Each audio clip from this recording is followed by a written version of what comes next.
Recording in progress.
Pristatome Kauno regioną. Tai trečias pagal užimamos teritorijos dydį ir antras pagal gyventojų skaičių Lietuvos regionas, kuriame gyvena daugiau nei 500 000 Lietuvos gyventojų. Kauno regionas yra pačiame Lietuvos centre. Tai vienintelė apskritis, neturinti išorinių sienų su užsienio šalimis. Čia galima atvykti automobiliu, traukiniu, atplaukti laivu ar atskristi lėktuvu.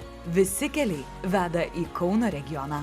Kauno regionas labai patrauklus užsienio šalių investuotojams. Čia klesti maisto produktų, gėrimų, baldų ir tekstilės pramonės šakos. Kauno regione vingiuoja pačios gražiausios Lietuvos upės – Nemunas, Neris, Nevėžis, Dubysa, Verknė, Jiese. Regione yra įkurti 29 draustiniai ir 7 regioniniai parkai. Ir čia yra didžiausias žmogaus sukurtas vandens telkinys – Kauno marios.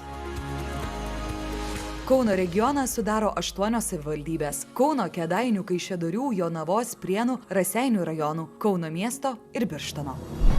Birštonas – sveikatos ir harmonijos kurortas. Tai vienas seniausių ir gražiausių Lietuvos balneologijos kurortų, besididžiuojantis trykštančiais mineralinio vandens šaltiniais, gydomuoju purvu, švariu oru ir palankiu sveikatai klimatu. O Jonavos rajonas laukia dviračių mėgėjų. Čia nutiesta net 25 km dviračių takų. Ir šie takai veda gražiausiamis miesto vietomis, tarp kurių ne tik parkai, aikštės, tvenkiniai, senamiestis, Neries pakrantė, bet ir vaikų žaidimų aikštelės, lauko treniruokliai, suoliukai, gultai, vandens stotelės. Štai Kaišiadorių rajonas užima puikią geografinę padėtį. Yra tarp didžiausių Lietuvos miestų – sostinės Vilniaus ir laikinosios sostinės Kauno. Kaišiadorių rajono centras yra unikalus savo pavadinimo arabiška kilme. Jis kilo nuo kilmingo totoriaus Hašaidaro vardo. Totoriai į Kaišiadoris atvykę Vytauto didžiojo laikais ir ištikimai gynė Lietuvos kunigaikštystę nuo užpuolikų, gausiai gyveno ne tik dabartinių Kaišiadorių apylinkėse, bet ir šiaurinėje rajono dalyje. Kaunas – antras pagal dydį Lietuvos miestas, esantis Nemuno ir Neries upių santakoje. Nuo unikalios architektūros iki galerijų ir teatrų. Laikinoji sostinė Kaunas išsiskiria savo kultūros paveldu. Kauno rajonas – tai žalesis Lietuvos smaragdas. Nuostabus 3 didžiausių Lietuvos upių – Nemuno, Neries ir Nevėžio vingiai bei slėniai. Kauno marių regioninis parkas ir nepaliesta draustinių gamta bei piliakalniai. Kiekvienam atvykusiam užgniaužia kvapą.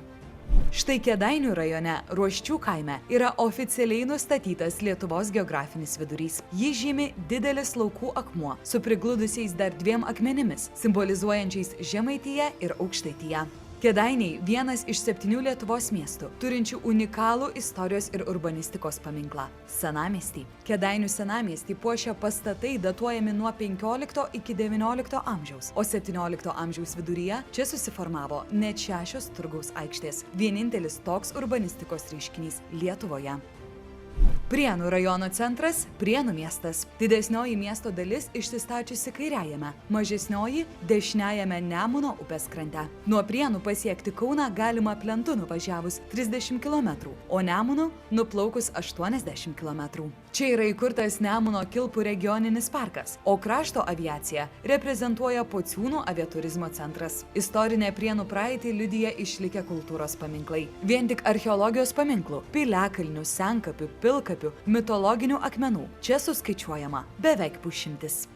Raseiniai – senoji Žemaitijos sostinė. Raseinių rajone yra svarbus dvasinis centras – Šiluva, dar kitaip vadinama Lietuvos Lurdu. Šiluvą išgarsino švenčiausiosios mergelės Marijos apsireiškimas 17 amžiaus pradžioje. Raseinių rajonas dar neretai vadinamas ir Dainų ir Maironio kraštu. Pagal Lietuvos dainiaus Maironio žodžius sukurtos dainos iki šiol čia skamba švenčių ir renginių metu. Taigi turbūt jau supratote, kodėl Kauno regionas yra vadinamas vienu nuostabiausių Lietuvos regionų. Vandens, žemės ir oro sporto pramogos, ramybės ieškotojams, nepaliesta gamtos oazė, kultūrinio paveldo klodai, pažintinės ekskursijos gražiausiais šalies takais ir unikalūs gamtos paminklai. Abejingų nepalieka ir kviečia sugrįžti vėl ir vėl.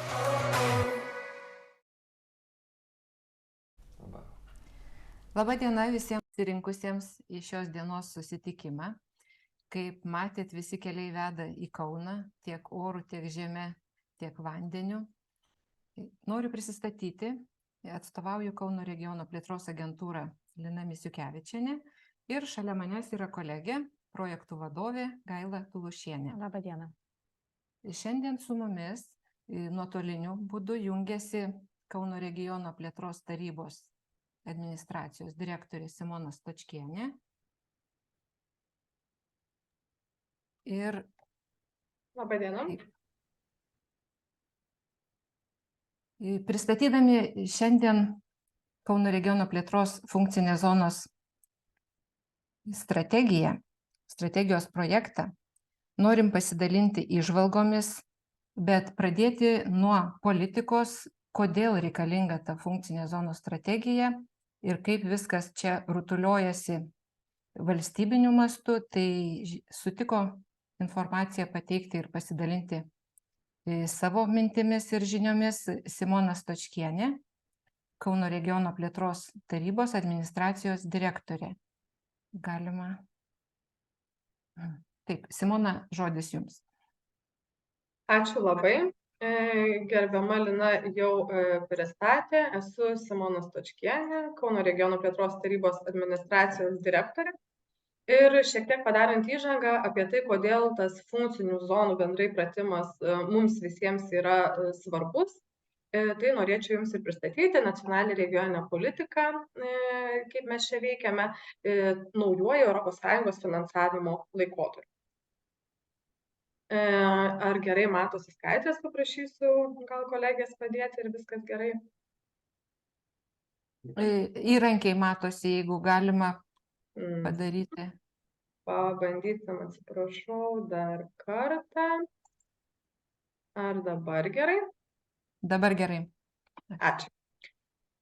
Bendrai, kokie pokyčiai yra šiame naujame ES finansavimo periode, tai galbūt gana keistai kartais kitiems atrodo, kodėl kalbame apie 2021-2027 metų periodą kaip naują, nors turime 23 metus, tačiau tikrai visa ES fondų sistema pradeda judėti, konkretūs ir veiksmai vyksta vėliau, negu tai yra oficiali dokumentinė data. Ypač atkreipiant dėmesį į tai, kad tie metai, kada prasidėjo naujasis ES finansavimo laikotarpis, vis dar buvo sudėtingas tiek dėl geopolitinės situacijos, tiek dėl pandemijos, kitų krizių, tai tikrai ta visa pradžia buvo gana sudėtinga. Ypač atsižvelgiant dar ir į tą faktą, kad buvo nuspręsta imtis reformos. Bendrai strateginio valdymo reformos, pasikeitė visa strateginio valdymo sistema, strateginio valdymo įstatymas ir tik praėjusių metų pabaigoje buvo patvirtinta strateginio valdymo metodika, kuri bendrai pasakė, kaip reikia planuoti regioninius projektus, regionų plėtros plane, patvirtino tą formą naujai. Bendrai buvo nuspręsta decentralizuoti regionų projektų planavimo mechanizmą, taip teigia nacionalinė valdžia, įsteigti naujas savarankiškas, naujos teisinės formos įstaigas regionų plėtros tarybas, bei taikyti naująjį principą siekiant didesnio savarankiškumo, tai yra iš apačios planuoti tą regionų plėtrą. Kas dar naujo ir gali būti svarbu, kad atsisakėme tam tikrų senesnių teritorijų, pagal ką buvo skirstoma plėtra, taip vadinamų iš anksčiau tikslinių teritorijų, ir vietoje jų mes turime funkcinės zonas, akcentuojant savanorišką bendradarbiavimą tarp savivaldybių, bendrą veikimą ir bendrą paslaugų teikimą. Dar išskirtinai parama yra koncentruojama 10 regionų centrų pagal šiek tiek kitas taisyklės, vietoj anksčiau buvusių 5 didžiųjų miestų. Ir mes dabar Lietuvoje turime 2 antro lygmens regionus, kas yra aktualu ES finansavimui, tai yra sostinės ir vakarų ir vidurio Lietuvos regionų.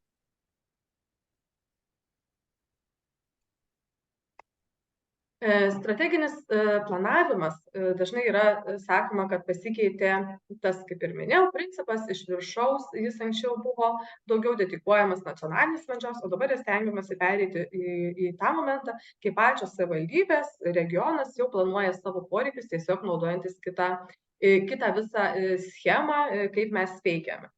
Žinoma, jau pradėjus veikti, bandant taikyti praktikoje, kaip tai veikia, ir tiek savivaldybėms, tiek ir mums kartais kyla klausimų, ar tikrai mes vis dėlto planuojame iš apačios, ar vis dėlto tam tikru aspektu ateiname į tuos pačius fondų reikalavimus ir ta mūsų laisvė yra šiek tiek apribota. Tačiau čia jau tikrai yra diskusijos tema, norėčiau ties ja neapsistoti. Šiek tiek palyginti tai, kad kaip mes planavome anksčiau, kokia ta dalis lėšų buvo skirta regionams ankstesniais periodais ir kokia yra dabar. Tai dabar regionų planavimo būdu šiame periode mes planuojame daugiau kaip 22% lėšų, 5% skiriama tvariai miestų plėtrai, valstybės planavimas, konkursai yra 73%. Ankstesniais finansavimo periodais, tiek 2014-2020, 2007-2013, ta dalis, kuri ėjo per valstybės planavimą ir konkursus, buvo didesnė, 84 atitinkamai procentai ir 89, o regioninis planavimas tai tikrai buvo palyginus gana maža lėšų dalis. Tai galime tuo pasidžiaugti, kad tikrai ta svarba regioninio planavimo yra išaugusi. Kadangi kolegė Lina pristatys jums bendrai dokumentą, tai yra funkcinių zonų strategija, tai iš to šiek tiek sisteminio požymio, kodėl mums jis yra reikalingas ir svarbus parengti. Planuojant regionų projektus, mes vadovaujamės visais kitais valstybę veikiančiais teisės aktais. Matomoje skaidrėje žalioje pusėje jūs matėte tuos teisės aktus, kurie ateina jau konkrečiai iš ES reikalavimų, mėlyna spalva pažymėta visam strateginiam valdymui aktualūs dokumentai. Tai mes vadovaujamės nacionaliniu pažangos planu 2021-2027 metų ES fondų investicijų programa.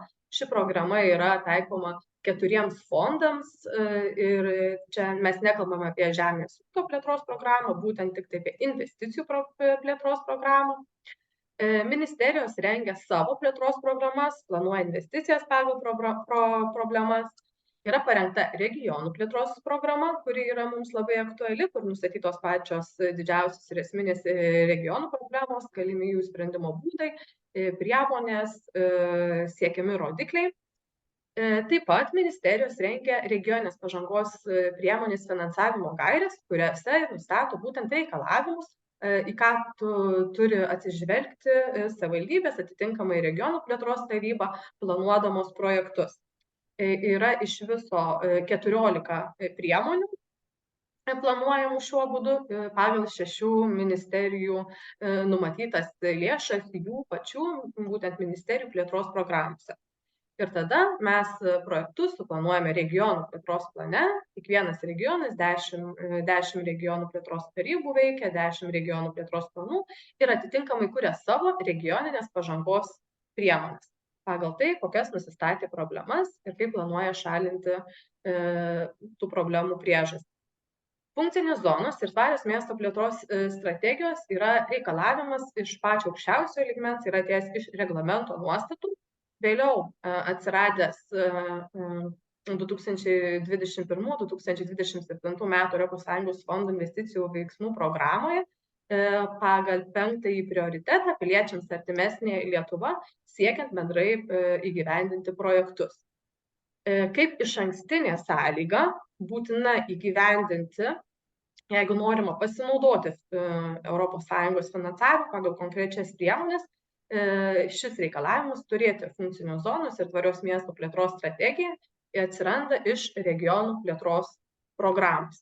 Tai būtent regionų plėtros programoje yra ir nustatyta, pažymėta konkrečiai šiai turizmo sričiai taikoma priemonė, pagal kurią mes planuosime. Tai yra vidaus reikalų ministerijos administruojama priemonė paskatinti regionų, funkcinių zonų, savivaldybių ir miestų ekonominį augimą, pasitelkiant jų turimus išteklius. Tai jeigu norima pasinaudoti šios priemonės vidaus reikalų ministerijai galimų skirti finansavimą, būtina įgyvendinti išankstinę sąlygą, tai yra turėti patvirtintą funkcinės zonos strategiją. Kas yra ta funkcinė zona, apibrėžia regioninis plėtros įstatymas, konkrečiai nustatydamas jau ir visus svarbiausius akcentus jai. Tai yra būtinai 2 arba daugiau savivaldybių tarybų bendrų sutarimų formuojama administracinių vienetų ribų nesaistoma vientisa teritorija, kuri pasižymė esamais ar kuriamais ekonominiais ar socialiniais ryšiais, skirta viešosioms paslaugoms bendrai teikti ar esamos būsimos viešosios infrastruktūros objektams bendrai steigti ar naudoti. Funkcinės zonos bendrai kaip pratimas ir pats tas visas pilotinis projektas buvo įgyvendintas Tauragėje, Tauragė plus, ta geroji praktika yra ir jinai veikia. Siekiant atsakyti dar į klausimą, kam reikalingos funkcinės zonos, tai būtent daug dirbęs ir prisidėjęs prie bendrai funkcinių zonų pačios tos išvystymo idėjos yra Skirmantas Mackevičius, Jurbarko rajono savivaldybės meras, kuris teigia, kad dabar investuotojams sako, jog turi 100 tūkstančių, gyventojų. Akcentuodamas tai, kad veikia ne tik tai savo savivaldybė, bet bendrai Tauragės regiono savivaldybės regiono visoje ribose. Funkcinės zonos taip pat prisideda prie darbo pasiūlos ir paklausos geresnio subalansavimo, mažiau gyventojų išvyksta į kitus regionus. Taip pat konsolidavus kelių savivaldybių partnerių išteklius galima inicijuoti ir įgyvendinti stambesnius projektus. Ir politiniai savivaldybių valiai šis pratimas yra svarbus, kadangi pasiryžtama kartu spręsti iššūkius, jau perėjus prie projektinio kito etapo, tai yra pats ir jau lengvesnis projektinis darbas, iš anksto žinant tam tikras tikslinės grupes ir poreikis, kam yra reikalinga tai vykdyti. Taip pat svarbus ir pats gyventojų mobilumas, kadangi nurodomais duomenimis 20–25% gyventojų iš esmės gyvena tarp savivaldybių, o ne tik tai vienoje konkrečioje savivaldybėje. Bendrai teisės aktai ir procesai, kaip veikia funkcinės zonos, reglamentuotos vidaus reikalų ministro įsakymu, konkrečiai ir detaliai nustatant, kas kada turi būti atlikta. Tai jų tikslas šiek tiek neišsiplėsiu, pasakiau, akcentuojant jau ir tą patį apibrėžimą, kas tai yra funkcinė zona. Jos yra rengiamos veiksmų programos įgyvendinimo laikotarpiui, rengia savivaldybės, įtraukdamos ir regionų plėtros tarybą, kitus socialinius ekonominius partnerius. Jas rengiant atliekama analizė, apibrėžiama konkreti teritorija, nustatomi tikslai, uždaviniai, rodikliai, investiciniai bei neinvesticiniai veiksmai. Svarbu, kad bus parengiamas ir susitarimas, suderintas su vidaus reikalų ministerija ir ta funkcinė zonų strategija tvirtinama visose savivaldybių tarybose tokiu pačiu turiniu, kur jinai bus įgyvendinama, merai įgaliojami pasirašyti susitarimą, atitinkamai vykdoma ir funkcinės zonos stebėsena. Keitimas privalo būti užtikrinamas ir jos viešinimas. Tai ačiū uždėmesį, šiek tiek trumpai pabandžiau padaryti tą įžangą ir jeigu turėsite klausimų, mielai pabandysiu juos atsakyti. Taip, dėkojam Simonai už puikų pristatymą, išsamų iš tikrųjų visų dokumentų vienoj vietoj parodymą ir paaiškinimą, kaip veikia ta sistema. Dar ir susitarkim, kaip mes čia dirbsim. Po pranešimo prašom klausti arba rašyti klausimus į vadinamą chatą, jeigu kažkam iškiltų, ir bandysim pasibaigus pristatymui atsakyti į jums iškilusius klausimus. Tai toliau, kalbėdami apie konkrečią jau funkcinę zonos strategiją, funkcinė zona turizmui, iškilo problema, kad Kauno regionas nors ir pačiam Lietuvos vidury, nors ir turėdamas visus kelius pritraukti turistus, lankytojus, bet neturim tiek lankytojų ir turistų, kiek mes norėtume, kad pakiltų mūsų ekonomikos lygis ir kodėl viskas taip vyksta. Arba kodėl Kauno regiono plėtros agentūra rengia funkcinę zonų strategiją ir kaip mes čia esame įsitraukę. Kauno regiono plėtros agentūra yra organizacija, kuri jungia visas regiono savivaldybės. Mūsų steigėjai yra visos 8 Kauno regiono savivaldybės. Ir mes stengiamės dirbti jungiantis visus tiek per žmonės, tiek per idėjas, tiek per galimybės. Ieškom bendrų jungčių, ieškom, kaip pagelbėti vieniems su kitais susikalbėti. Nuolat ieškom naujų idėjų ir galimybių, kurios didintų viso regiono patrauklumą ir tuo pačiu sustiprintų kiekvienos savivaldybės individualų įvaizdį ir patrauklumą. Galima skaidrės. Tad mūsų strategija iš tikrųjų kalba apie jungimąsi, apie veikimą drauge ir ieškojimą bendrų sprendinių. Kaip Simona pristatė jau iš regioninės plėtros įstatymo, kas tai yra funkcinė zona, jūs jau girdėjote, tai yra kelių savivaldybių bendrų sutarimų formuojama teritorija, kurioje ieškoma sprendinių bendrai ir efektyviai iškilusioms problemoms spręsti. Jos formuojamos 2 arba keliom savivaldybėm, vientisai vienoj jungty, kad būtų be jokių tarpų, teritorijos turi jungtis iš vien, kad infrastruktūra arba paslaugomis, kurias siūlo funkcinės zonoje, tai kad jų paslaugomis galėtų naudotis visi gyventojai be didelių trikdžių. Taip, kaip minėjau, dar kartą irgi pasikartosiu, kad šią strategiją reikia laikytis keletą principų, kurie prisideda prie efektyvesnio kelių savivaldybių funkcijų vykdymo ir taip pat integruotų teritorijų taikomas metodas, prisidedant prie 5 prioriteto piliečiams artimesnė Lietuva. Atsiprašau. Kaip ir kalbėjau, kai jungiasi kelios savivaldybės į funkcinės zonos strategiją vykdyti ir spręsti kažkokius klausimus, tai turi būti užtikrinta, kad naudą gaus tikslinės grupės gyventojai, kurie susiję yra tiek ekonominiais ryšiais, tiek galimais potencialiais ryšiais formuojamais. Tai mūsų funkciniai zonai dalyvauja 7 savivaldybės, išskyrus Kauno miestą, nes Kauno miestas dalyvauja tvarių miestų plėtros strategijos rengime, tai didžiųjų miestų su priemiesčiais strategija. Ir kaip matot, visa Kauno apskritis arba Kauno regionas jungiasi visos savivaldybės viena su kita į gražų ratą ir visiškai tinkamą funkcinės zonos strategijai rengti. Kaip vyko procesas šios strategijos rengime?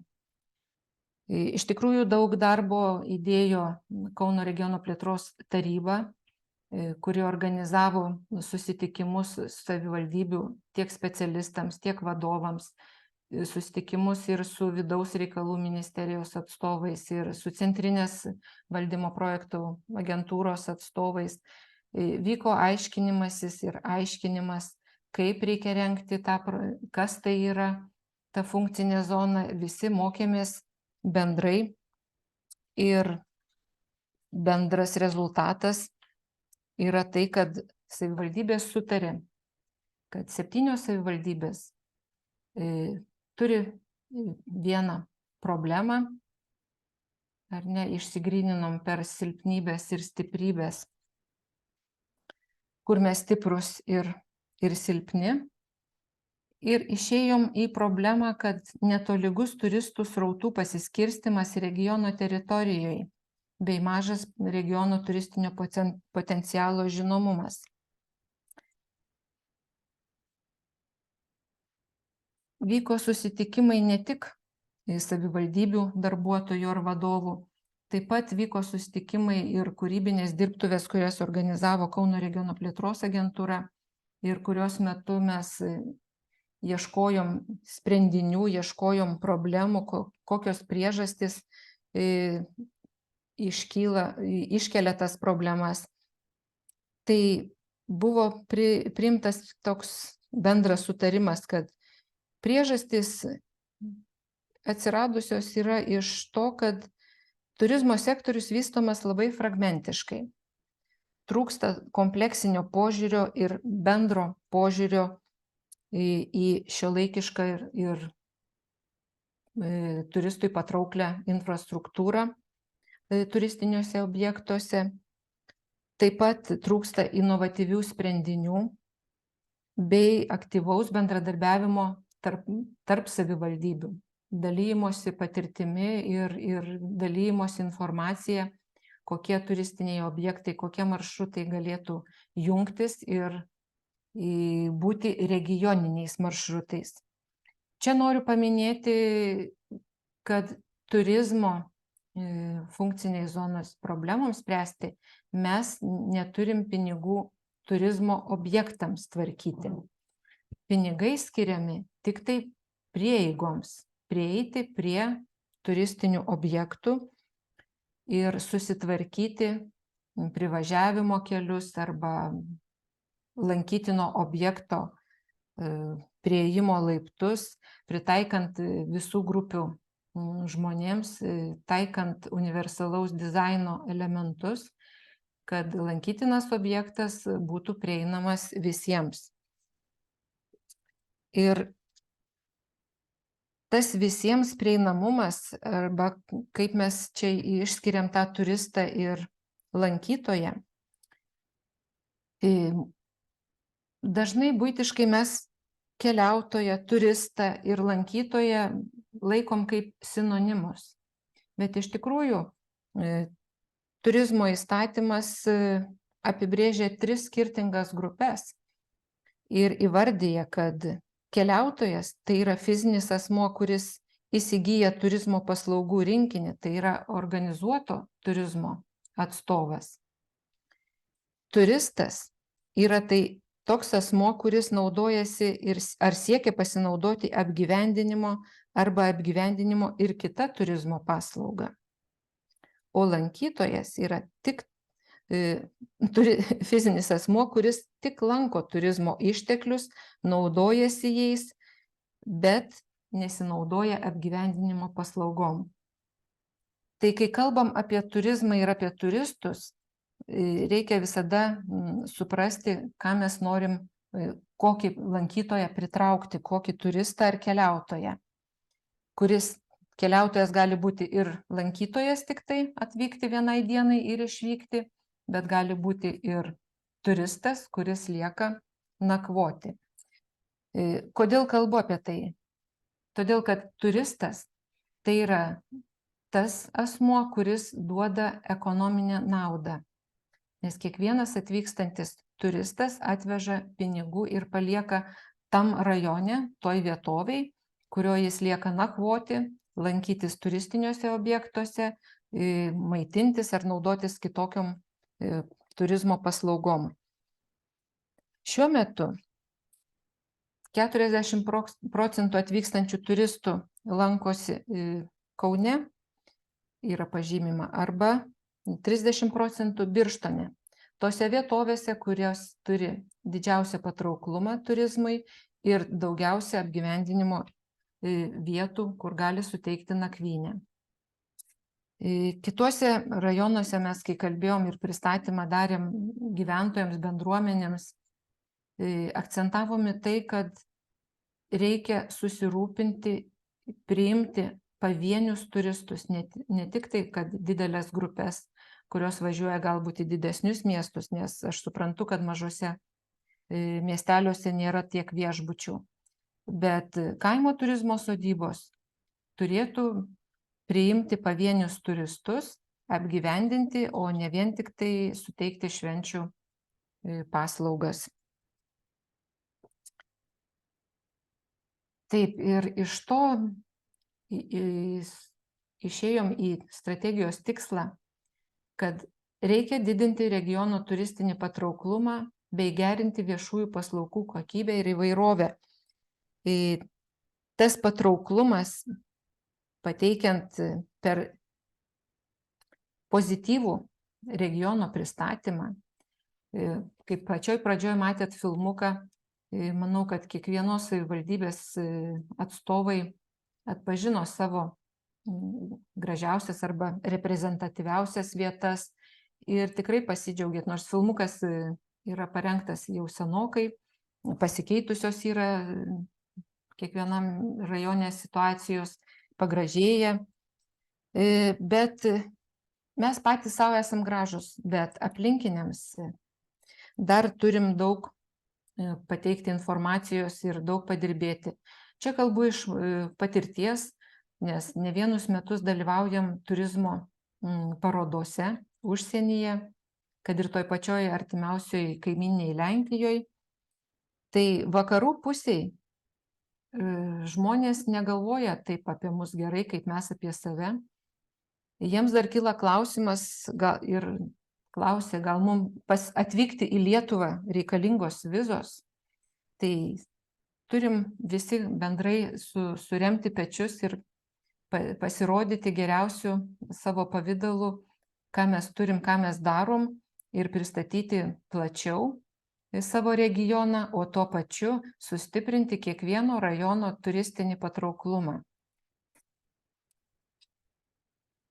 Tai išeidami per šiuos problemas ir tikslus, išeinam į uždavinius, kad, kaip ir kalbėjau, kad reikia padidinti išteklių panaudojimą ir pritaikyti jį turizmui. Ir tuo pačiu reikia pristatymą visų galimybių bendrai daryti tiek Lietuvos, tiek užsienio keliautojams. Nes mums patiems savos vietovės ir savi turistiniai objektai yra labai svarbus ir gražus, bet aplinkiniai dar mūsų taip nemato. Nors iš tiesų pradeda atrasti ir pradeda atvykti, tas irgi vyksta ir džiaugiasi žmonės. Tai jau parodose, šiais metais, kai buvom parodose Lenkijoje, tai iš tikrųjų visi džiaugiasi ir gyrė, kad jau buvo Lietuvoje, matė, kaip gražu, kaip gerai ir perdavė informaciją kitiems. Tikimės, kad keliautojų padaugės. Ir kaip mes išėjom į veiksmus, tai savivaldybės peržiūrėjo savo turistinius objektus, kas galėtų būti, kur reikėtų dar pasitempti, kad privažiavimas, priėjimas, kad pritaikyti tą objektą lankymui.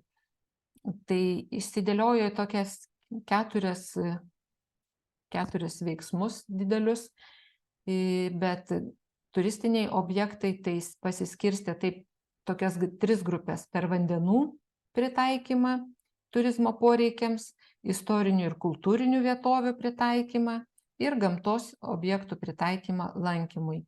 Apie pačius projektus, kokiam rajone kas yra daroma, tai pristatys kolegė Gaila. Gaila, žodis tau. Labadiena dar kartą. Taip, aš pristatysiu jau konkrečius veiksmus planuojamus kiekvienoje savivaldybėje ir pristatinėsiu pagal savivaldybės, pagal abėcėlę. Tai visų pirma, Birštonas. Birštonai yra planuojami 3 veiksmai. Visų pirma, tai būtų Nemuno upės Birštone pritaikymas vandens turizmui, įrengiant įlaidą arba taip vadinamą slipą vandens transporto priemonėms. Ir taip pat privažiavimo kelio sutvarkymas prie būtent tos įlaidos vietos. Antrasis projektas arba veiksmas tai būtų Nemuno kilpų gamtinio paveldo pritaikymas lankymui. Ir tai būtų parkavimo aikštelės, taip pat privažiavimo tako įrengimas prie Birštono apžvalgos bokšto. Trečiasis Birštono savivaldybės planuojamas veiksmas tai istorinio Vytauto parko Birštone pritaikymas lankymui. Ir čia būtų rengiamos istorinės alėjos, taip pat rengiamas apšvietimas, informaciniai stendai, rodyklės, įrengiama mažoji infrastruktūra ir taip parkas pritaikomas lankymui. Sekanti savivaldybė tai būtų Jonava. Jonava planuoja vykdyti 7 veiksmus iš viso. Pirmoji veikla Neries upės Jonavos mieste pritaikymas vandens turizmui. Čia būtų įrengiama pontoninė prieplauka, taip pat prie prieplaukos prieėjimo infrastruktūra, privažiavimo, mažosios infrastruktūros apšvietimo įrengimas.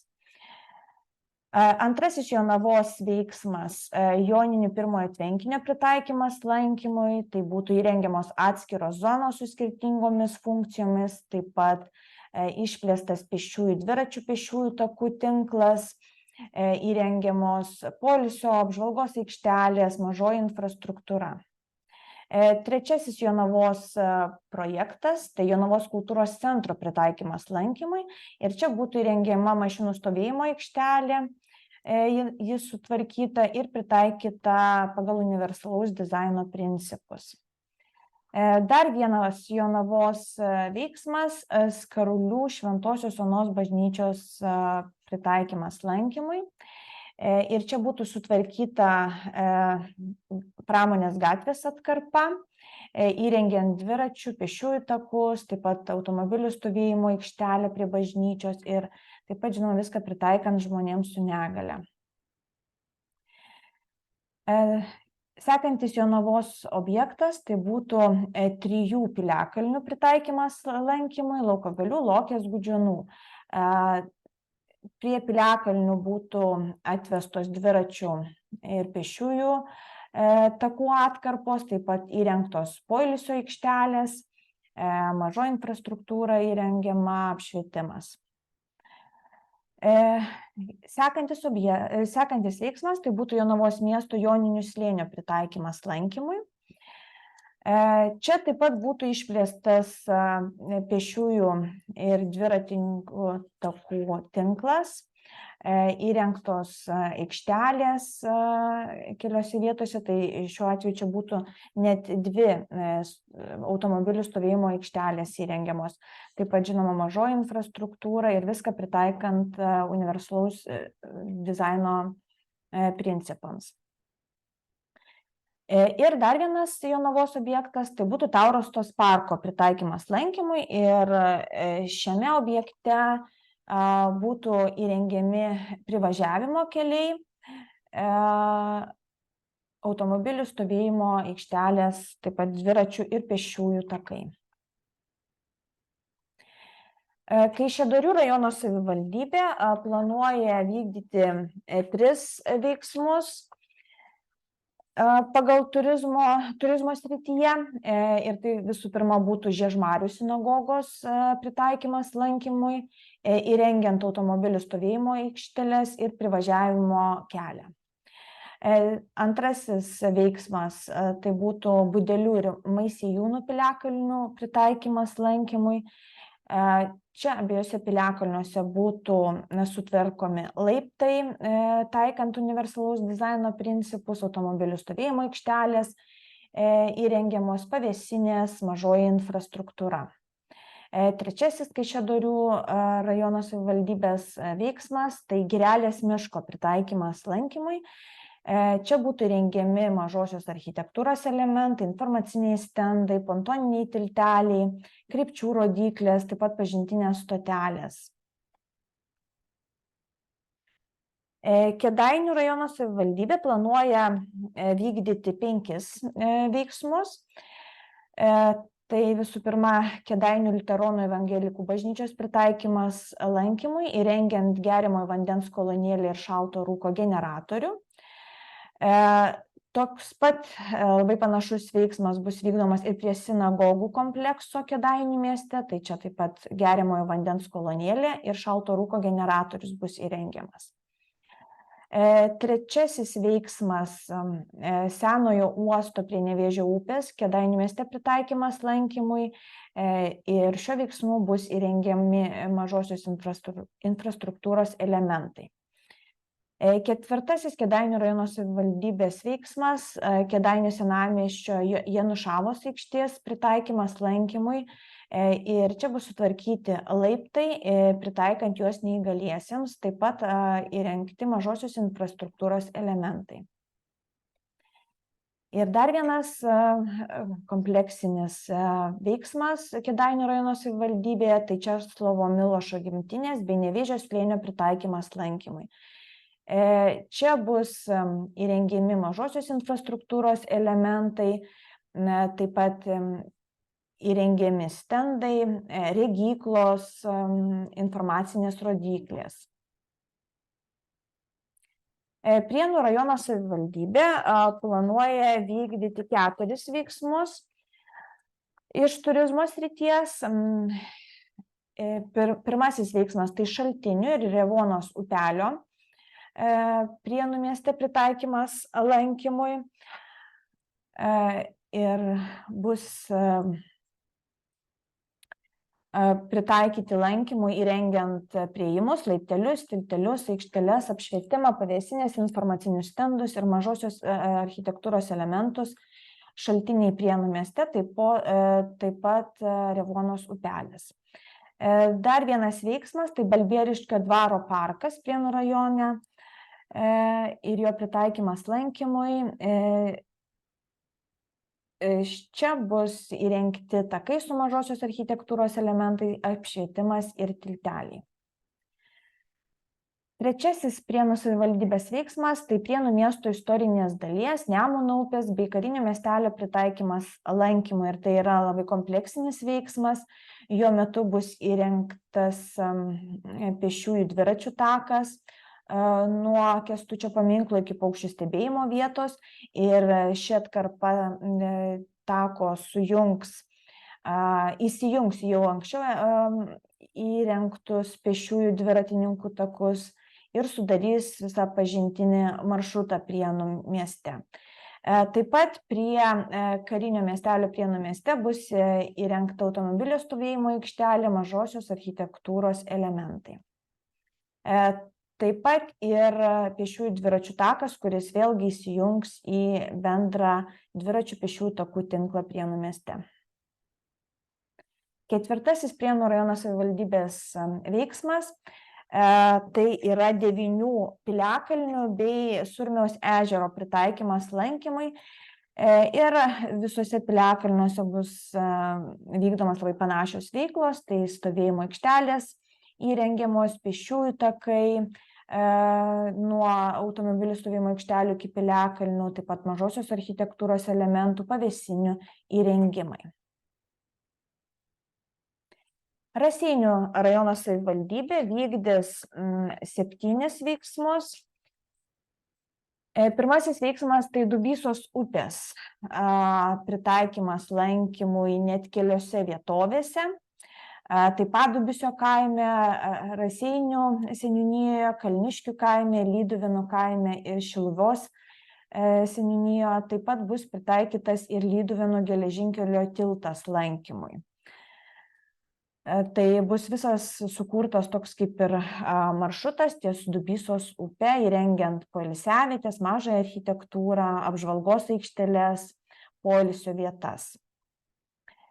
Antrasis veiksmas Raseinių rajono savivaldybėje tai Betyglos miestelio istorinės dalies, taip pat Dubysos upės bei Ūgionių Švenčiausios mergelės Marijos bažnyčios pritaikymas lankymui. Čia bus įrengtos atokvėpio vietos, grilio vietos, Dubysos upės krante prie Betyglos miestelio, taip pat automobilių aikštelė įrengta Betyglos miestelyje, mažoji architektūra. Taip pat bus sutvarkytas kabantis tiltas per Dubysos upę, vedantis link Ūgionių bažnyčios. Dar vienas Raseinių rajono savivaldybės veiksmas tai Dainų slėnio, Dubysos upės ir Ariogalo žydų žudynių ir užkasimo vietos pritaikymas lankymui. Tai Dainų slėnyje bus įrengta automobilių stovėjimo aikštelė, tualetas, tinklinio vaikų žaidimo aikštelės, įrengtas apšvietimas, taip pat pontoninė prieplauka. Prie Dubysos upės ties Ariogala bus įrengti pėsčiųjų dviračių takai, autonomiškai veikiantis apšvietimas, poilsiavietės, taip pat mažosios architektūros elementai. Sekantis veiksmas tai Šiluvos miestelio istorinės dalies bei Švenčiausiosios mergelės Marijos gimimo bazilikos komplekso pritaikymas lankymui. Čia bus įrengtos poilsio vietos. Tai viena bus aikštelė įrengta prie Jono Pauliaus II nusileidimo aikštės, įrengiant stoginę, tualetus, lauko apšvietimą, pavėsines, lauko stalus, dviračių stovus. Ir taip pat bus įrengtos 3 aikštelės Švento Jokūbo piligrimų kelyje ir miško tako maršrute. Tai čia taip pat bus įrengtos ir pavėsinės, suoleliai, dviračių laikikliai, supynės, autonomiškai veikiančios stotelės su krovikliais. Dar vienas veiksmas tai poeto Jono Mačiulio Maironio gimtinės Raseinių rajone pritaikymas lankymui, rengiant mažą architektūrą, pėsčiųjų taką skirtą tiesiogiai patekti į poeto gimtinės vietą. Taip pat bus įrengiamas tiltelis per Sandravą, informaciniai ženklai, nuorodos, stendai, dviračių stovai. Kitas veiksmas tai Raseinių miesto paminklo Žemaitis ir Smetonos ąžuolo pritaikymas lankymui bei turizmo vartų į Kauno regioną įrengimas. Tai centrinė miesto aikštėje esantis paminklas Žemaitis, planuojama taip pat ąžuolą Smetonos bei pačią Raseinių miesto centrinės aikštės pritaikymas lankymui visiems. Tai bus rekonstruojama aikštė, atveriama dalis senosios aikštės, taip pat buvusių statinių, jeigu bus rasta esančių po žeme. Ir sutvarkius aikštę planuojame įrengti lengvų konstrukcijų statinį, kuriame bus įrengta turizmo informacijos centro patalpa, kur bus teikiama turizmo informacija apie visą Kauno regioną. Dar vienas Raseinių rajono savivaldybės veiksmas tai yra 5 piliakalnių bei Prabaudos parko pritaikymas lankymui. Tai bus pritaikyti lankymui Padubysio, Kėjanų, Molavėnų Griaužių, Raseinių, Lyduvėnų piliakalniai bei Prabaudos parkas. Tai bus įvairūs veiksmai, bus kiekviename piliakalny daromi. Tai bus ir laiptai rengiami, ir informacinės rodyklės, parkavimo vietos rengiamos, pėsčiųjų dviračių takai, mažosios architektūros elementai. Ir dar vienas veiksmas, bendras 7 Kauno regiono savivaldybių veiksmas, kurį planuojama vykdyti, tai yra bendrų regiono turizmo skatinimo priemonių sistemos sukūrimas. Tai šitie veiksmai, šitas vienas, kaip sakyt, kompleksinis veiksmas bus vykdomas visų savivaldybių 7. Tai pirmoji dalis veiksmo tai bus planuojami atlikti tyrimai, skirti tikslinės grupės identifikavimui ir galutinio vartotojo pasiekiamumo priemonių nustatymui. Taip pat bus kuriami bendri Kauno regiono turistiniai maršrutai. Taip pat maršruto arba maršrutų viešinimo metodinės medžiagos parengimas ir sklaida. Taip pat bus sukurta internetinė svetainė ir mobili aplikacija, kuri bus skirta bendrų turizmo maršrutų skatinimui bei valdymui.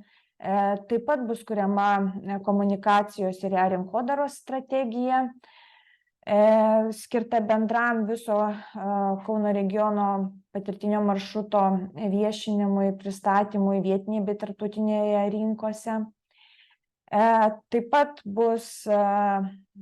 yra planuojamas turistų srautų skaičiavimo prietaisų įrengimas bei programinės įrangos, duomenų apdorojimų įsigijimas, taip, tai paskutinis veiksmas ir perduodu žodį Linai. Ačiū kolegiai už pristatymą. Ir kaip matėte, iš turizmo projektų iš tikrųjų yra labai daug, labai didelė apimtimi ir labai daug veiklų numatyta, bet tuo pačiu ir džiugu, kad šitiek turistinių objektų bus galima lankyti patogiai, naudojantis visomis šiuolaikinėmis turistoj reikalingomis priemonėmis ir visoms turistų grupėms, įskaitant ir neįgaliuosius, tai yra vadinasi pritaikant universalaus dizaino elementus. Didžioji dalis projektų ir problema buvo turistinė bendra.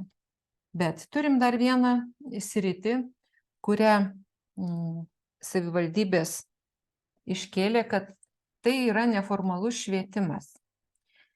Pasirodo, neformalaus švietimo mokymų yra daug, kiekvienoj savivaldybėje iš tikrųjų neblogi skaičiai, procentaliai bendras regiono procentas vaikų besinaudojančių neformalaus švietimo paslaugomis, tai atitinka Lietuvos procentą, 65% besimokančių vaikų. Bet skirtumas pačiam regiono viduje ir vėl atsiranda tas pats, kad ne visi,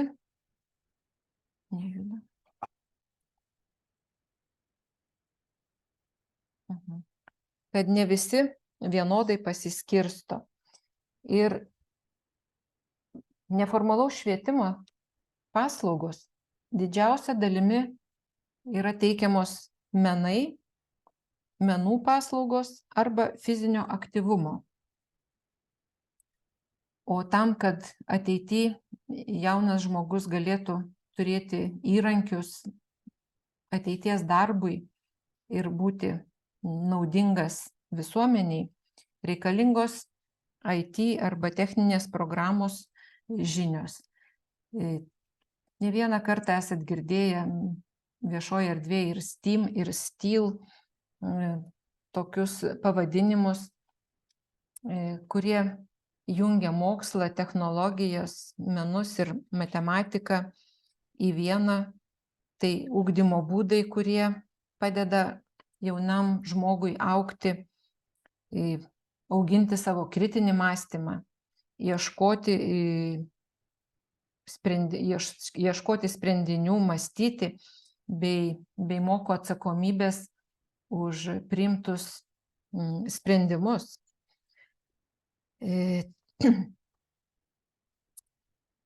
Iš visų siūlomų programų tik tai 11% sudaro, sakykime, to techninio programavimo, techninių žinių užsiėmimų. Tai savivaldybės pasitarusios su švietimo bendruomenėmis pamatė iškilusią problemą ir atnešė į regiono lygį. Todėl į funkcinės zonos strategiją įtrauktas yra ir neformalus švietimas, nes problema yra bendra, netolygus paslaugų pasiskirstimas regiono teritorijoje bei netinkama infrastruktūra. Čia ir vėl susiduriam su sena, dar likusia iš tarybinių laikų infrastruktūra, kada labai viskas pritaikyta tik sveikam mokiniui. Kokios problemos, priežastys,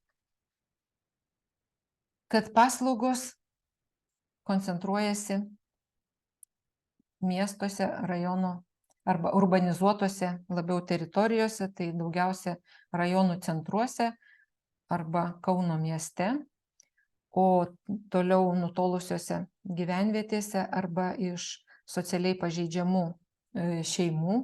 vaikų grupėms yra sudėtingiau įsijungti ir atvykti į šitą, gauti paslaugas neformalaus švietimo.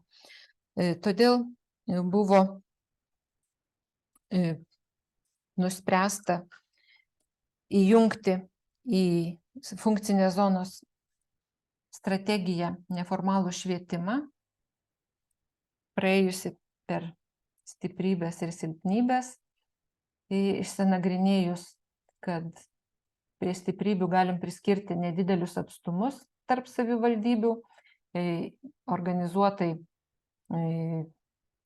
vežant vaikus gauti neformalaus švietimo paslaugas, kurios išsigrynino į 3 grupės. Tai pasiekti tikslą, kad gerinti neformalaus švietimo paslaugų kokybę ir įvairovę, savivaldybės susitarė tokius veiksmus. Šioje programoje, šioje veikloje, sakykime, neformalaus švietimo dalyvauja 4 savivaldybės. Ir Kaišiadorių savivaldybė prisima organizatoriaus rolę, atsakomybę lyderio.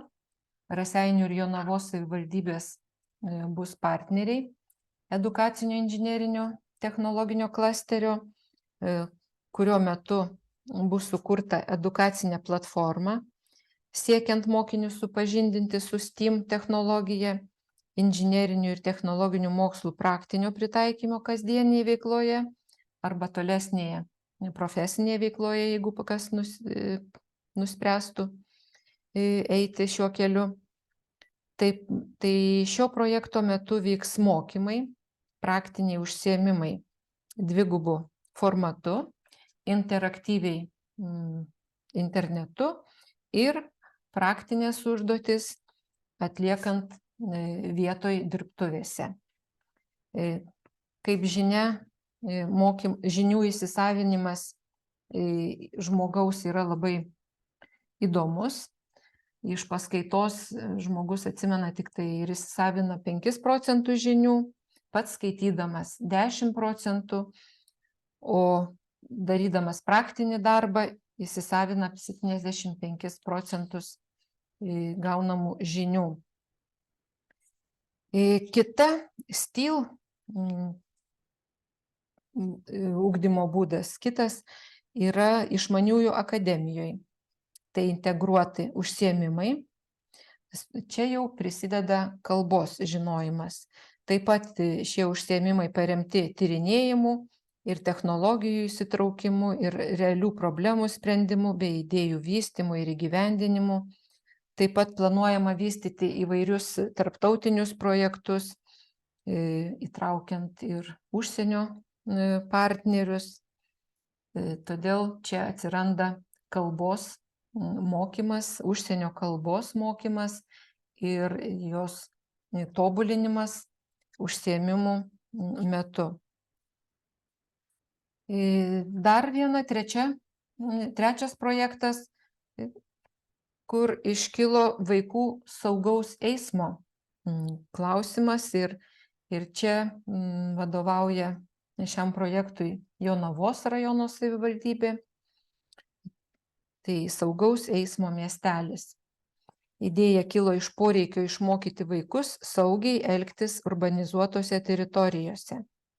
Šiame miestelėje planuojama įrengti mini miestą su gatvėmis, šaligatviais, kelio ženklais bei šviesoforais. Tai čia vaikai galės mokytis praktiškai pritaikyti teorinės žinias saugaus eismo taisyklės, dalyvaudami tiek pėsčiųjų vaidmenyje, tiek kaip eismo dalyviai, važiuodami elektromobiliais, paspirtukais arba dviratukais. Tai neformalaus švietimo turim tik 3 projektus ir dalyvaujančias 4 savivaldybės, bet manau, kad ateityje daugiau savivaldybių įsijungs, todėl kad funkcinės zonos strategijoje įtraukta neformalaus švietimo sritis ir tos teikiamos paslaugos savivaldybių yra įdomios ir patrauklios, tuo labiau galima suderinti su turizmu, pažįstant tiek vietovę, tiek gaunant papildomai ir švietimo, neformalaus švietimo žinių. Tai mūsų pristatymas baigėsi. Turim klausimą. Paskelbkim klausimus. Turim nemažai. O, klausimų daug. Taip. Ačiū, galbūt būtų galima prašyti pasidalinti skaidrėmis. Tai čia turbūt klausimas buvo dėl gerbiamos Simonos skaidrių. Nes mūsų skaidrės buvo išsiųstos ir jau pasidalinta. Tikėkimės, kad visi turite, jeigu neturit, rašykite mūsų adresu elektroniniu, tai atsiųsim. Parašysiu iš karto. Gerai.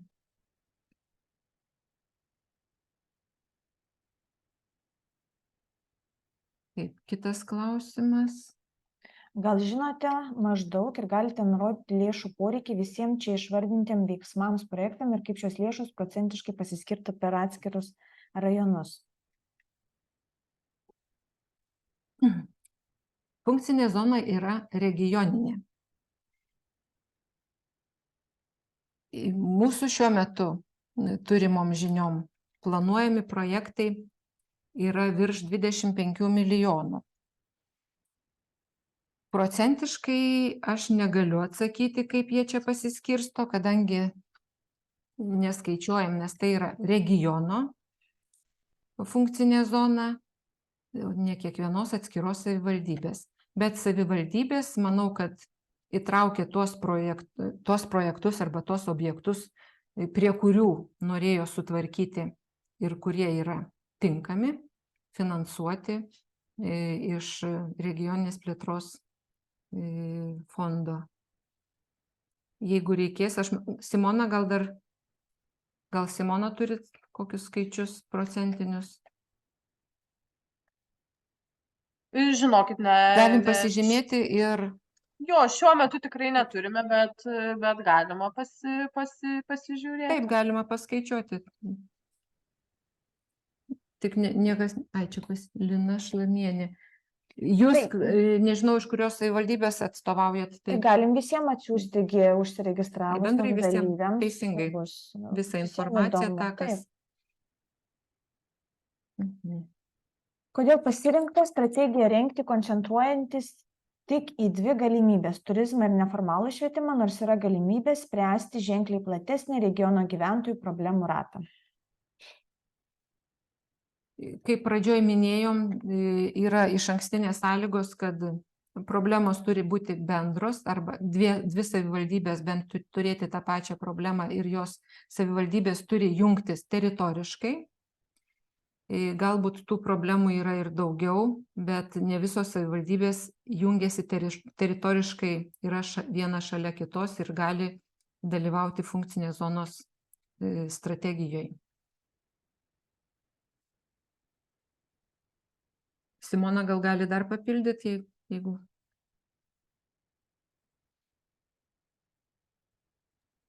Na, jeigu papildant, tai bendrai funkcinė zonos strategija dabar yra rengiama dėl dviejų sričių - turizmo ir neformalaus švietimo. Dar yra regione diskutuojama apie kitas sritis - sveikatos ir regioninio viešojo transporto. Tai strategija gali būti pildoma ir keičiama. Dabar jinai yra pristatoma nepilnos apimties, siekiant greičiau pradėti veiksmus, bet bendrai diskusijos yra galimos ir tolimesniuose etapuose. Ačiū. Taip, tai sekantis klausimai buvo vėlgi apie skaidrės, pasidalinimas skaidrėmis, tai taip jau skaidrės buvo išsiųstos mūsų. prieš pristatymą. Ir sekantis klausimas, tai yra, matome, kad beveik visais atvejais veiksmai nukreipti į kiekvienos savivaldybės lankytinų vietų ir infrastruktūros aplink juos sutvarkymą. Kaip tai atliepia pagrindinį tikslą jungtis į funkcinės zonas, kur naudą turėtų pajusti mažiausiai bent 2 rajonų gyventojai? Projektai tai yra vienas turistinis maršrutas, pažintinis Kauno regiono pažintinis maršrutas. Tai yra vienas, kaip vienetas. Bet mes pristatėm, kad kiekvieno rajono savivaldybė turėtų supratimą, kas jų teritorijoje bus tvarkoma, prie kokių turistinių objektų bus tvarkomos prieigos, pritaikant visų grupių turistams, lankytojams, pritaikant universalaus dizaino principus. Ir čia tokie objektai, kurie jungiasi, jeigu teritoriškai, tai jungiasi, kaip matėt skaidrė, visa teritorija jungiasi į vieną, išskyrus Kauno miestą, bet jis, kaip sakant, netrukdo susijungti regionui į vientisą funkcinę zoną. O dar gal papildysiu, Lina, kad kaip turėtų pajusti naudą bent 2 rajonų gyventojai. Tai tarkime, jeigu mes sutvarkome, savivaldybė sutvarko šalia esančius ar ne 2 lankytinus objektus, tai žmogui jau bus patraukliau važiuoti galbūt ne į vieną piliakalnį, bet į visus 9 ar gal net ten 12 piliakalnių keliose savivaldybėse. Tai vat tuo ir šitas projektas toks ir yra, kad kuriamas visas maršrutas, kad turistas galėtų susiplanuoti savo kelionę ir apsistoti vienoje savivaldybėje, aplankyti objektus, apsistoti kitoje, o ne tik, tarkim, atvažiuoti į vieną kažkokią vietą, aplankyti vieną piliakalnį ir išvažiuoti, kaip dabar dažnai yra. O jeigu turistas matys, kad vienoje apsistojęs vietovėje jis dar aplankys ir kitas, tada galės dar nuvažiuoti kitur, tai jau gaunasi toks visas turistinis produktas. Taip, pasidaro patrauklus maršrutas, todėl kad prieigos prie turistinių objektų yra sutvarkytos ir galima lankyti daugiau. Tai ne tik tai besiribojančius rajonus vieną su kitu. Gali aplankyti ir platesnį ratą, pasirinkę savo maršrutą. Tai, kaip matėte iš Gailos pristatymų, buvo kalba apie tikslinės grupės nustatymus, tai bus rengiami ir maršrutai, siūlomi maršrutai šeimoms ar ten vaikams, kokios grupės, ką gali pamatyti, kaip jiems lankytis ir kokie tie maršrutai galėtų būti 1 dienos, 2 dienų ar savaitgalio. Tai čia dar projekto, kaip sakyt, rezultatas bus ir tie regioniniai maršrutai. Bet šiuo metu visi turistiniai objektai, visos prieigos padeda jungtis į vieną maršrutą ir kadangi atstumai nedideli, galima apvažiuoti labai jau greitai, užsidėti pliusus, turbūt aplink visą regioną per vieną dieną.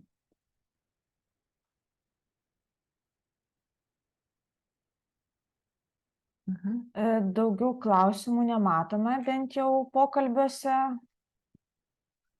Gyvai kažkas ranką kelia. Kažkas ranką kelia, taip. Sveiki, aš esu Lina Šlamienė, tai jau paklausiau, bet ar girdisi? Girdim. Dar norėtųsi pasitikslinti, tai dabar iš paaiškinimo išgirdau, kad aiškiau, kad žada būti ir minkštoji tų projektų dalis su maršrutais, bet kaip žmogus mėgstantis keliauti ir šiek tiek besidomintis tais dalykais, turiu pastebėjimą, kad labai priklausys šito reikalo sėkmė nuo to, kaip iš tikrųjų tie maršrutai bus sudaryti, kas bus įtraukta, kaip tai veiks.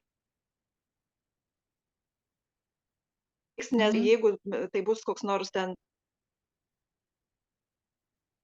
Jūs dingo garsas. Sieksim to tikslo ir nepasidarys tos vietos patrauklesnės, negu jos yra. Bet ko aš norėjau pasiteirauti, tai pirmiausia, iš to, ką mačiau objektų sąrašus ar neplanuojamos infrastruktūros tvarkymo darbų, tai man kyla mintis apie tokį kratinį pagal savivaldybių vietos realijas, kur suprantu, kad reikia sutvarkyti tas prieigas, tik tai nerandu ryšio, kol kas nematau ryšio, kaip tai regioniškai gali tapti patraukliu dalyku. Regioninis taip.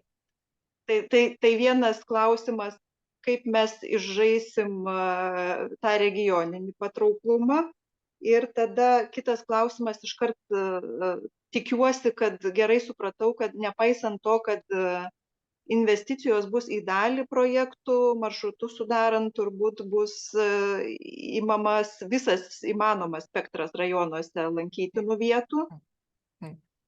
Ir tada klausimas galbūt poniai Sigitai, bet greičiausiai ir jūs man atsakysit, jeigu yra viltis ir girdėjau, kad regione kalbamasi apie dar ir kitas papildomas kryptis, nes iš tikrųjų nustebau, kad mes einam per šitą vietą ir nekalbam apie susisiekimo problemas ir ką jau minėjo, tai ar kiekvienam strategijos kaip techniškai vyks strategijos papildymai, ar tai atskirais tarybų sprendimais, bet tas klausimas man kyla.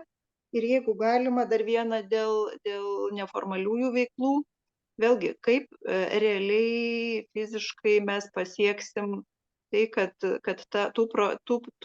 tai sukurta infrastruktūra, tais įsteigtais neformaliojo ugdymo centrais, sakykime, galės pasinaudoti, kaip 2 rajonų vaikai matau, kaip galės pasinaudoti, nors ir tai klausimas, bet vėlgi, koks pagrindinis tikslas?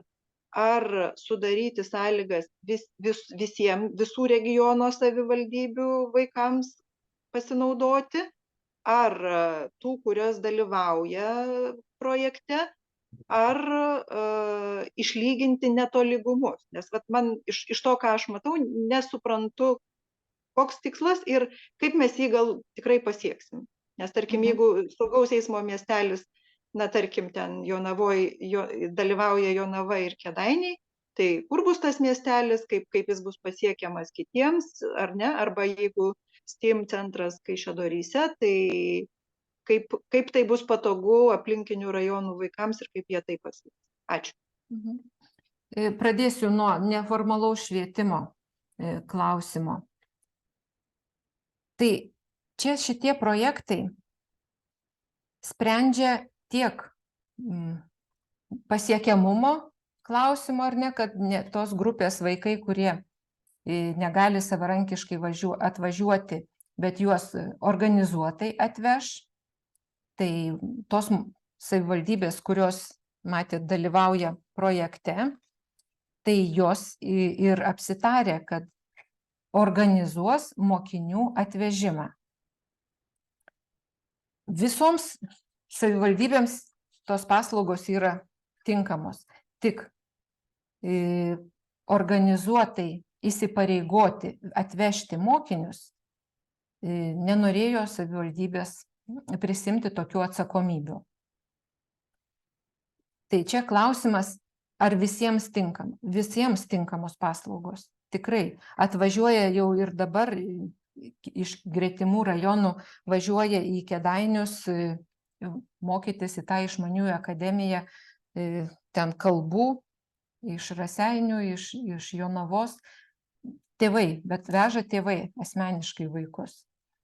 O pritaikant, kad regione būtų tos nutolusios vietovės vaikai atvežti iš socialiai pažeidžiamų šeimų, tai reikalingas organizuotas transportas. Tai čia ir matot, kad savivaldybės, kurios prisiėmė atsakomybę ir nori dalyvauti, nes tai bus savivaldybių susitarimai, savivaldybių administracijų įsipareigojimai labai konkretus ir grafikai, kada, kiek kartų tas užimtumas bus, kaip tie vaikai bus atvežami. Dabar klausimas apie Kaišiadorių tą robotikos centrą ar ne tą klasterį. Tai projektui yra numatoma taip, kad Kaišiadoryse bus centras, kaip minėjau, dvejopai mokymai vyks internetu ir praktinės užduotis, ir bus mobilios laboratorijos, kurios važiuos į savivaldybės, į tas, kurios dalyvauja projekte, vėl taip pat jos turės pasirašiusios susitarimus, kokiom dalim, kokiom atsakomybėm, kaip ten visas tas procesas vyks, kiek vaikų dalyvaus. Ir tada tos mobilios laboratorijos atvažiuos į savivaldybę ir vaikai ten tam tikroj klasiai turės praktinius užsiėmimus, o teoriją gaus internetu, nuotoliniu būdu, kur Kaišiadoryse vadovas pateiks visą medžiagą ir mokymo instrukcijas. Jeigu atsakiau apie neformalų švietimą, dabar dėl turizmo klausimas buvo Apie regioninį patrauklumą, kaip apie regioninį patrauklumą. Tai pas mus, suprantu, kad dabar atrodo kaip kratinys, bet iš tikrųjų tai yra 3 didelės grupės ir eina per patirtinį, vadinasi Kauno regiono patirtinis turistinis maršrutas. Patirti per 3 patirtis: per vandenų, per istorijos ir kultūros ir gamtos. Tai va, 3 patirtys, kurios bus mūsų turistiniam maršrute. Objektai taip, jie dabar yra šitie objektai, prie kurių prieigos yra netinkamos visoms grupėms lankytis arba išvis netinkamos. O įrengus prieigas ir padarius prieimus, galės lankytis ir susidaryti tuos maršrutus. Kaip mes minėjom, bus vykdomi tyrimai ir rengiami bendrieji maršrutai, pasiūlymai lankytojams, turistams, vienos dienos ar lankytojui, ar kelių dienų turistui, susidaryti savarankiškai tuos lankytinus objektus ir iš šito funkcinės zonos, ir iš jau esamų sutvarkytų turistinių objektų. Toj vietoviai, kurioj, sakykime, lankytojas ar turistas nori atvykti.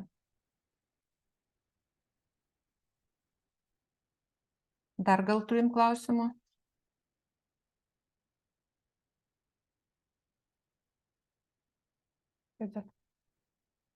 Pone Lina, Dar turit. Taip, ar čia jūs ranką pamiršot nuimti? Ne, nepamiršau. Jeigu galima, gerai. dar noriu pasitikslinti. Taip. O sakykit, jeigu apie tą dabar neformaliasias veiklas, Taip. iš kokių lėšų bus finansuojamas tas vaikų pavėžėjimas? Ar tai yra savivaldybių įsipareigojimai savo lėšomis finansuoti, ar tai bus iš ES lėšų tol, kol vyks projektai, o paskui kaip Dievas duos? Kol vyks projektai. Dabar, žinokit, va taip paklausit ir bijau ką atsakyti. Užgarantuot, kad ateičiai tai tikrai žinau, kad savivaldybių finansavimas, o projekto vykdymo metu. Geras klausimas. Pasižymėsiu. Ar būtų tinkamos finansuoti išlaidos? Greičiausiai bus netinkamos. Logiškai mąstant neturėtų būti tinkamos. Taip. Ačiū.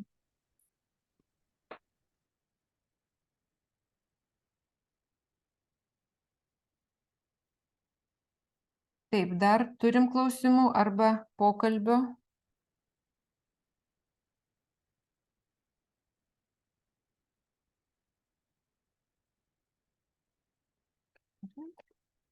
Jeigu niekas rankos nekeliat ir nieko nerašot, tai dėkojam visiems dalyvavusiems, dėkojam už klausimus ir aktyvų dalyvavimą. Ir laukite, kaip sakant, mūsų laiškų su patikslinta informacija, atsakant į jūsų klausimus.